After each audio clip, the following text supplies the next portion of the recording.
Chris Kyle says even though it is hard seeing his father's name immortalized on these walls, he still has plans to follow in his father's footsteps.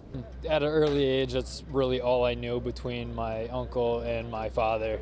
Kyle Ambrose grew up surrounded by law enforcement, and when he was little, it was a path he had already planned to follow. His father's reputation in the department as a charismatic officer that loved his job makes the decision easier. I have to live up to his legend. Multiple Springfield and Massachusetts state police officers stopped at his name today to honor him.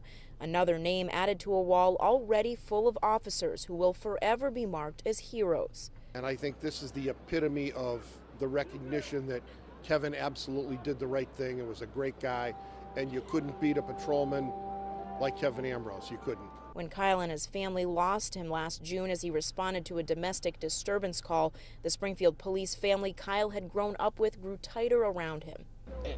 They've been so supportive throughout this past year, and it doesn't surprise me. Last night, the Ambroses were among the families escorted into a candlelight vigil by law enforcement from across the country. Thousands held up candles and supported loved ones. For Kyle, it was an emotional tribute to his father and the others who sacrificed it all.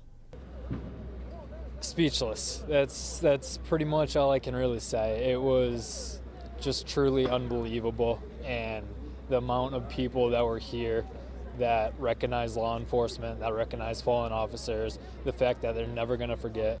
It was a sight Kyle says he'll come back to see again every year, but his tribute will be to honor his father's life by following in his footsteps.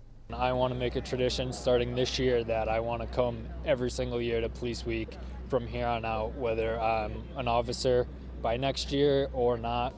Around 75 Springfield police officers made the trip just to see this memorial, and many say they will continue to make this trip year after year. We're here in Washington, D.C. I'm Charisse LeClaire, CBS 3 Springfield.